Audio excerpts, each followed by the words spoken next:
কোরবানে মতিন ভাই এটা বিক্রি করে দিবেন। তো এই বিষয়ে মতিন ভাইয়ের সাথে একটু কথা বলবো। মতিন ভাই, গাড়ি করো। আসসালামু আলাইকুম, কি অবস্থা? তো এই গরু নিয়ে আপনার এখন চিন্তা ভাবনা কি? এখন বিক্রি করে দেবো আর কি। সেল করে দিবেন? হ্যাঁ। না, আমি তো আগে শুনছিলাম আপনি নিজে কোরবান টোরবান দিবেন। এখন কি সিদ্ধান্ত পরিবর্তন করছেন কেন? সিদ্ধান্ত বলতে আমরা তিন ভাই তো ভাই জন্য এই জন্য এটা তো আর হইতো না তিনজন, এই জন্য। ও আচ্ছা আচ্ছা, মানে বাইরে মিলে কোরবানি দিবেন। হ্যাঁ, একটু বড় তো আর কি। ও আচ্ছা, মানে একা দিলে নিজে দিতেন। যাক, মতিন ভাই গরু নিয়ে অনেক কষ্ট করছেন। ওইটা তো বাছুর তো আছে না? হ্যাঁ আছে আচ্ছা, বাছুর কই বাড়িতে? বাড়িতে। দেখেন মাশাআল্লাহ অনেকটাই পরিবর্তন হয়েছে। এই যে তো কিন্তু আপনি এখন বিক্রি করে দিলে কিরকম চাওয়া পাওয়া আপনার কি আসে বিষয়? সবাই বলতে সবাই আচ্ছা, একটু সামনে যান। হ্যাঁ, টার্গেট নিতেছে যে সবাই কইতেছে সব কিছু বুঝতে যাইব। মানে আমরা খাওয়াইছি অনেক। হ্যাঁ, খাওয়াইছেন তো, অনেক কষ্ট করছেন, এটা তো বোঝা যায় কি গরু কি করছেন। ঠিক আছে, তা এখন আপনার টার্গেট 70 নাকি? হ্যাঁ, না চাওয়া দাম 70 কোনটা? না সবাই কইতেছে 80 যাইব, এটা বলতেছে আর কি সবাই। ও আচ্ছা আচ্ছা, বেশি দাম চাইলে আবার যাইব রে। মানে 65-70 আপনার টার্গেট, মানে এটা হলে বিক্রি করে দিবেন, এই তো হিসাব। ঠিক আছে না? আর চাওয়া দাম ধরেন 70-80 এরকম চাওয়া দাম। চাইলে তো 75 আচ্ছা ভিতরে মানে। আচ্ছা, মানে মতিন ভাই যা বিক্রি করবেন তাই বলে দিছেন। এমিয়া তো আসলে একটু ফেসগুস কম বোঝে, সরল সোজা মানুষ। এমিয়ার কথা হলো যা বিক্রি করবো তাই বলে দিলাম। ঠিক আছে, মানে টার্গেট হচ্ছে 65-70। ঠিক আছে, তবে 65-র নিচে বিক্রি করবে না, এই চিন্তাধারা নাই। ঠিক আছে, তো বহুদিন পরে মতিন ভাইরে পাইলাম। আসলে মতিন ভাই ব্যস্ততা বেশি এখন, এই কারণে হয়তো নিয়মিত দেখা যায় না। এই গরুটা দেখেন, আরেকটা দেখাই দিই।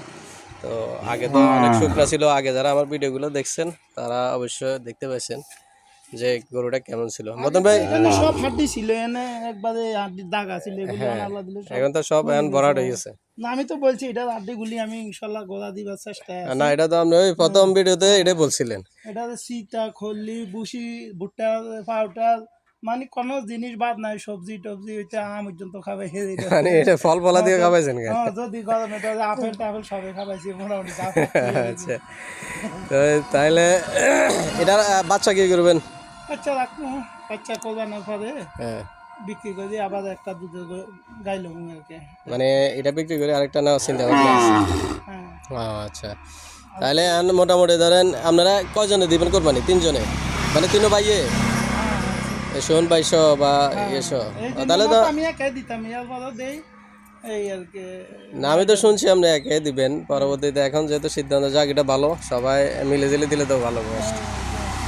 তো তাহলে মতিন ভাই তো কি বলছে শুনছেন সবাই, ওনার টার্গেট হচ্ছে সর্বনিম্ন 65 আর 70 হলে ওনার জন্য ভালো হয় আর কি। তো এখন গরু বাড়িতে এসে দেখে নিতে পারবেন।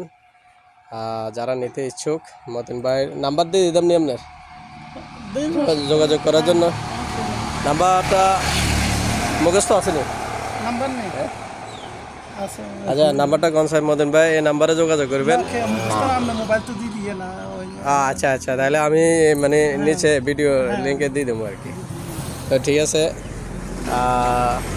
যারা নিতে আগ্রহী তারা যোগাযোগ করবেন। তো বাচ্চা কি রাখে দিবেন না? হ্যাঁ, বাচ্চা তো কোরবানোর পরে বিক্রি করে দিই। বাচ্চা বিক্রি করে দিবেন? কোরবানোর পরে আচ্ছা, গাই একটু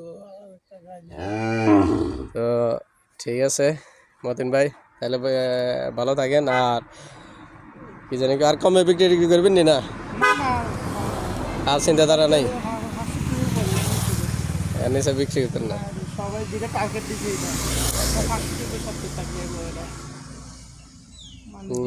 দাদা এগুলি করে আর কি, বেচা কিনা করে। না, আমার লাগে কত না আমি নিলে কত না, মানে আর কমতো না কেন? আচ্ছা ঠিক আছে, এটা ভিডিও বাইরে কথা কমু। তো ঠিক আছে মতিন ভাই, ভালো থাকেন।